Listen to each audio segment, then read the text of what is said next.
Tapos lang, hindi na na pero kay ano eh. Tapos tapos itanungan ako ni Pawi, yung anak ni Nasin, kung ano daw ako, doon ako maglapit sa kanila. Pag maghanap ako ng dubya. Ano po? Kahit ano pang minute. Pero malinis yun.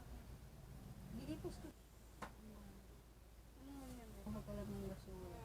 Ano yan si, nakita, messenger ko mo. Diyan na. Biga mo yun. Tama na, sana lalo. Ano mo? Tinanggal na siya. Boy, tinanggal na. Kuan. Masa siya? Naging mix. Text na asawa. Buti na lang kaya mga pangatawan niya. Ay, siya, alam mo na. Ay, sa kay Kuan yun.